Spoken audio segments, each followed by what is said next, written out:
Welcome दोस्तों to new video. दोस्तों इस वीडियो में आज हम लोग बात करने वाले हैं क्रॉम्पटन रोवेलो लैंप के बारे में। इस लैंप के ऊपर मैं ऑलरेडी एक वीडियो बनाया है जिसमें कि इसके जो बेसिक स्पेसिफिकेशन है वो सब कुछ बताया है, लेकिन कोई प्रॉपर रिव्यू वीडियो था नहीं बिकॉज मैंने इसका रन टाइम चेक नहीं किया था, चार्जिंग टाइम खुद चेक नहीं किया था। सो वो रीजन था। अभी ये प्रॉपर एक वीडियो होने वाला है, रिव्यू वीडियो अगर मैं बोलूंगा। दोस्तों रन बेसिक जो इंपॉर्टेंट पॉइंट्स है ना इस वीडियो में वो कवर करने वाला हूं। सबसे ज्यादा लोगों का जो सवाल रहता है वो है इसका रन टाइम कितना है। दोस्तों बॉक्स के ऊपर जो लिखा हुआ है ना, यहाँ पे लिखा हुआ है कि up to 10 hours backup in relax mode. मैं थोड़ा सा मैं आपको समझा दूंगा अभी ये क्या लिखा है। सबसे पहले मैं लाइट को बंद करता हूँ। रूम का जो लाइट है ये हो गया बंद एंड अभी लैंप को ऑन कर लेते हैं। सबसे पहला जब ये ऑन किया ना लैंप को, देखिए ये एकदम सबसे लाइट मोड है, मतलब लो इंटेंसिटी मोड। इसी को शायद वो लोग रिलैक्स मोड बोल रहे हैं। नेक्स्ट मीडियम, फिर हो गया हाई। हम लोग जो टेस्ट करते हैं ना, हमेशा कोई भी लैंप का टेस्ट करते हैं तो ये हाई इंटेंसिटी में हम लोग टेस्ट करते हैं।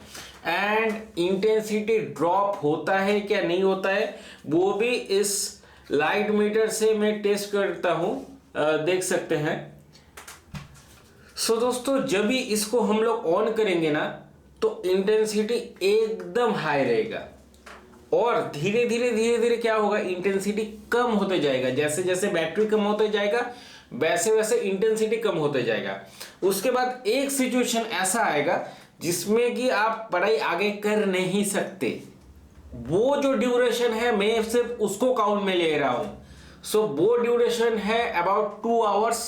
उसके बाद आपको फिर से चार्ज करना पड़ेगा या फिर आप चार्जिंग में इसको प्लग करके यूज करो। रिकमेंडेड तो नहीं है, मैं वैसा चार्जिंग कोई भी बैटरी वाला लैंप होगा तो मैं चार्जिंग में लगा के ऐसा यूज करने को रिकमेंड नहीं कर सकता, क्योंकि ब्रांड ने कुछ मेंशन नहीं किया है बॉक्स के ऊपर और मैक्सिमम ब्रांड ऐसा मेंशन नहीं करते हैं। लेकिन पॉइंट पे आते हैं, रन टाइम की अगर बात करूं तो फिर मुझे 2 आवर्स मिला जिसमें कि आप पढ़ाई कर सकते हो। और वो चीज मैं हायर इंटेंसिटी में बात कर रहा हूं। अगर आप लो इंटेंसिटी या फिर इनका जो रिलैक्स मोड बोल रहे हो तो इसमें तो बहुत देर तक चल जाएगा, मीडियम में भी बहुत देर तक चल जाएगा, और जो हायर है इसमें भी लाइट बंद नहीं होगा दोस्तों। 2 घंटे के बाद भी लाइट ऐसा जलता रहेगा। शायद वो इंटेंसिटी कम हो के ऐसा रिलैक्स मोड जैसा ही हो जाए या इससे थोड़ा ज्यादा रहे, धीरे धीरे और कम हो जाएगा, मतलब एकदम हल्का सा लाइट आएगा। लेकिन क्या फायदा, उसमें पढ़ाई करके कुछ फायदा नहीं है। वो मतलब पढ़ाई कर नहीं सकते आप। मैं हायर इंटेंसिटी की बात ही करूंगा, और जब तक इंटेंसिटी कम होते होते ऐसा सिचुएशन आ जाए कि जिसके आगे आप पढ़ाई नहीं कर सकते, सबसे हायर इंटेंसिटी एंड एकदम लास्ट में जिसके आगे आप पढ़ाई नहीं कर सकते। वो जो ड्यूरेशन है बीच में वो अबाउट 2 आवर्स है या 2 घंटे 5 मिनट, आप 2 घंटे ही पकड़ के चलो। वो गया रन टाइम। इसके बाद बॉक्स के ऊपर कंपनी ने कहा है कि इसका जो चार्जिंग टाइम है वो है 8 से 10 घंटे। यहाँ पे लिखा हुआ है 8 से 10 घंटे। दोस्तों मैं एक बात कहना चाहता हूँ, मेरे पास Xiaomi का 67 वाट का मोबाइल चार्जर है। मोबाइल चार्जर से मैं इसको चार्ज किया। दोस्तों इसका अगर इनपुट 18 वाट रहेगा तो वो 18 वाट के हिसाब से ही चार्ज लेगा, अगर 10 वाट का रहेगा तो 10 वाट के हिसाब से ही चार्ज लेगा। एक अच्छा चीज इन्होंने क्या है कि इनपुट में टाइप सी पोर्ट दिया है, लेकिन फिर भी अगर 10 वाट का इनपुट है मैक्सिमम तो 10 वाट ही लेगा, अगर 18 वाट का है तो 18 वाट ही लेगा। मुझे लगा है चार्जिंग में अबाउट 4 आवर्स। यहाँ पे जो 8 to 10 आवर्स लिखा है, मुझे नहीं लगता है कि उतना टाइम आपको लगेगा। हाँ, अगर चार्जर चेंज हो तो हो सकता है चार्जिंग टाइम में कुछ डिफरेंस आए, लेकिन जो 8 से 10 घंटा लिखा है दोस्तों मुझे नहीं लगता उतना आएगा। एंड शायद उन्होंने एकदम बैटरी को 0 करके उसके बाद चार्ज किया होगा, लेकिन मैं वो करने नहीं वाला था, क्योंकि मुझे ये लगता है जिस सिचुएशन में जो रीडिंग का एबिलिटी है वो खत्म हो जाता है वहीं से मैं काउंट करूंगा। हाँ, हो सकता है कि मैं इन फ्यूचर एकदम बैटरी को 0 करके फिर चार्जिंग टाइम कैलकुलेट करूं। एंड मेरा इस वीडियो का मेन मकसद है जो लोग मेनली पढ़ाई करते हैं उनका हेल्प करना। जब ये इस सिचुएशन में पहुंच जाएगा, इंटेंसिटी कम होते होते कि आप रीडिंग नहीं कर सकते, तो तभी आप चार्ज में प्लग करोगे ना कि वेट करोगे कि एकदम बैटरी 0 हो जाए, तो वो चीज होने नहीं वाला। आप लोगों को कंसीडर करते हुए ही मैं ये मेथड को फॉलो किया है एंड इसमें चार्जिंग टाइम निकल के आया है 4 आवर्स एंड वो भी 67 वाट चार्जिंग मतलब चार्जर यूज किया था। बाय द वे इनपुट जितना होगा उतना ही लेगा, अगर 25 वाट का हुआ तो 25 वाट लेगा, अगर 10 वाट का हुआ तो 10 वाट का, अगर मतलब 18 वाट का हुआ तो वो 18 वाट ही लेगा। आप जितना भी ज़्यादा पावर का चार्जर यूज कर लो ज़्यादा कुछ फर्क नहीं पड़ता है। इसके बाद कुछ अच्छी चीज़ें इस लैम्प के बारे में जो मैं बताने वाला हूँ, ये सॉफ्ट लाइट प्रोड्यूस करता है दोस्तों। बहुत दिनों बाद ऐसा एक लैम्प मिला है जो कि सॉफ्ट लाइट प्रोड्यूस करता है। बाय द वे आपको मालूम चल रहा है कि नहीं चल रहा है मालूम नहीं, मैं थोड़ा सा इंटेंसिटी इसका कम करता हूँ। सो पहले क्लिक बंद हो जाएगा। अभी देखो ये ना इसका लाइट ना देखो, मैं थोड़ा सा जूम इन करके दिखाने का कोशिश करूँगा। शायद आपको वाइटिश दिख रहा है, लेकिन ये ना थोड़ा सा येलो के साइड में है। मेनली जो सॉफ्ट लाइट होते हैं आइदर वो एकदम बैलेंस्ड होते हैं, बैलेंस मतलब ये भी बैलेंस के साइड में ही है, येलोइश में नहीं बोलूँगा। मेनली क्या होता है सॉफ्ट लाइट वाइट और येलो का मिक्स रहता है, एंड उसमें ज़्यादातर जो सॉफ्ट लाइट है वो थोड़ा आपका वाइटिश साइड में दिखेगा, लेकिन मुझको ये थोड़ा सा येलोइश साइड में दिख रहा है। ओवरऑल अगर बोलूँगा तो उसमें कोई भी दिक्कत वाली बात नहीं है, अगर थोड़ा येलो साइड में है या फिर थोड़ा वाइटिश साइड में है, दोनों मतलब आइस के लिए अगर कंफर्टेबल हो तो और कुछ नहीं चाहिए।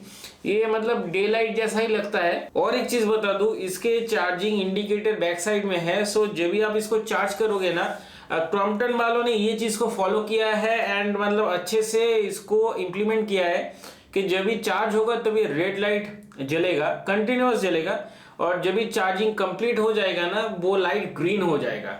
सो बहुत से लैम्प में ये चीज नहीं है, ये चीज इन्होंने प्रोवाइड किया है और इस बजट के लैम्प में प्रोवाइड किया है। अभी मैं इसका जो करंट प्राइस चल रहा है बहुत कम चल रहा है, सो उसके हिसाब से अगर बोलूंगा तो बहुत अच्छा चीज क्रॉम्पटन वालों ने प्रोवाइड किया है। और ये पहले ऐसा रिचार्जेबल लैम्प है जिसमें कि टाइप सी पोर्ट दिया गया है। बाय द वे मैं इतना मतलब लैम्प यूज कर लिया है, कोई भी रिचार्जेबल लैम्प में टाइप सी पोर्ट नहीं मिलता है, सब वो माइक्रो यूएसबी वाला पोर्ट ही मिलता है चार्जिंग के लिए, लेकिन इसमें टाइप सी पोर्ट दिया गया है। फिलहाल मुझे लगता नहीं है कि इसमें फास्ट चार्जिंग है, लेकिन फिर भी टाइप सी दिया गया है। शायद इन फ्यूचर ऐसे ही लैंप आएंगे टाइप सी के साथ और फास्ट चार्जिंग भी हम लोगों को देखने को मिलेंगे, लेकिन वो दूर की बात है। अभी तो ये दिया है, ये बहुत बड़ी बात है। थोड़ा सा भी ना रेवोल्यूशन होता है ये स्टडी लैंप में तो फिर वो चीज़ ही, क्योंकि R&D तो ज़्यादा होता नहीं है। सो जो भी ब्रांड थोड़ा सा ऐसा मतलब प्रोग्रेसिव माइंड दिखाता है मैं उनको सैल्यूट करता हूँ। सो टाइप सी केबल दिया गया है, कुछ चीज़ों का ध्यान रखा गया है, लेकिन कुछ चीज़ें जो कि रेक्टिफाई हो सकते हैं इन फ्यूचर, जिसमें कि एक ये पहला लैंप ऐसा मैं देखा कि जिसमें कि ये फ्लिकर होता है, एलईडी का जो एलईडी है वो फ्लिकर होता है। खाली आई से आपको मालूम नहीं चलेगा, बिल्कुल भी मालूम नहीं चलेगा, लेकिन मैं 500 fps 1000 fps में इसको रिकॉर्ड करके देख चुका हूँ, ये फ्लिकर करता है। दूसरे जितने सारे अभी तक रिचार्जेबल स्टडी लैंप में यूज़ किया है, किसी में ये चीज़ में अभी तक नोटिस नहीं किया है कि फ्लिकर होता है, लेकिन इसका जो लाइट है मतलब जो एलईडी लाइट है वो फ्लिकर होता है। 1000 fps में क्लियरली दिखता है कि फ्लिकर हो रहा है। एंड नेक्स्ट जो पॉइंट है अगर उसकी बात मैं करूँ, पहले ही बोल चुका हूँ, इंटेंसिटी कंटिन्यूअसली ऐसा ड्रॉप होते रहता है। सो ये ऐसा कुछ डालना चाहिए, जैसे कुछ लैंप्स है, मैं अभी इस ब्रांड के बारे में बात कर रहा हूँ तो दूसरे कोई ब्रांड का नाम लेके मतलब इसको छोटा नहीं करूँगा क्योंकि बहुत कुछ दे रहा है इस प्राइस पॉइंट में। लेकिन एक चीज़ होना चाहिए कि इंटेंसिटी ड्रॉप ना हो, इंटेंसिटी कंटिन्यूअस सेम इंटेंसिटी रहे। अगर उसके बाद इसके बैटरी में उतना पावर नहीं बचा है कि उस इंटेंसिटी को मेंटेन कर पाए तो लैंप बंद हो जाएगा ना। बहुत सारे लैंप अभी ऐसे अवेलेबल है, बहुत सारे तो नहीं बोलूँगा, 2 लैंप ऐसे अवेलेबल है जिसमें कि ऐसा इंटेंसिटी एक सर्टेन पीरियड के बाद इंटेंसिटी वो मेंटेन नहीं कर पाते हैं तो लाइट बंद हो जाता है। आशा करूंगा ये क्रॉम्पटन वाले उनके फ्यूचर लैंप्स में ये जो पॉइंट है इसको थोड़ा सुधारेंगे ये, और ये सभी जो लैंप है ना उसमें ये चीज़ सही होना चाहिए कि इंटेंसिटी धीरे धीरे कम हो रहा है, वो ना हो गए वो तो चलता ही रहेगा। लैंप को 12 घंटे भी ऑन रखो ना, लैंप ऑन होके ही रहेगा, लेकिन वो इंटेंसिटी में ना पढ़ाई कर सकते ना, मतलब इनमें ऐसे पॉइंट में पहुंचता है वो यूजेबल भी नहीं है, मतलब रूम के अंदर लाइट ऑन है वो भी मालूम नहीं चलता है। सो वो चीज रह के कुछ फायदा नहीं है दोस्तों। ये सारे जो पॉइंट है मैं आपके साथ डिस्कस करना चाहता था, एंड पहले भी मैं ऑलरेडी वीडियो बना चुका हूं, सो उसमें बाकी सारे पॉइंट बता दिया है। लेकिन जो लॉन्ग टर्म में मालूम चलता है ना, रन टाइम, चार्जिंग टाइम, ये सब टेस्ट करके देखना पड़ता है, या फिर इंटेंसिटी ड्रॉप होता है नहीं होता है वो सब कुछ, सो वो सब लॉन्ग टर्म रिव्यू में ही आता है। सो इस वीडियो में कवर करके बता दिया है रन टाइम कितना है, चार्जिंग टाइम कितना है। हाँ, हाइलाइट्स बोलूंगा इस लैम्प के बारे में। पहला चीज है सॉफ्ट लाइट, सेकेंड चीज इंडिकेटर से ये बता देता है कि फुल चार्ज हुआ कि नहीं हुआ, और तीसरी बात है टाइप सी केबल दिया गया है। और अगर मैं नेगेटिव पॉइंट की बात करूंगा तो जो इंटेंसिटी ड्रॉप वाला दोस्तों बहुत सारे लैम्प में है, मैं नहीं बताऊंगा, वो उसको ऐड नहीं करूंगा इसमें। एक ही पॉइंट है कि ये जो लाइट है ये फ्लिकर होता है, खाली आंख से मालूम नहीं चलेगा, लेकिन अगर मैं 1000 fps में रिकॉर्ड किया था उससे ये मालूम चल जाता है। दोस्तों इस लैम्प का बेस्ट बाय लिंक नीचे आपको वीडियो डिस्क्रिप्शन में मिल जाएगा, आप चाहे तो वो बेस्ट बाय लिंक पे क्लिक करके सबसे अच्छे प्राइस में इसको परचेस कर सकते हैं।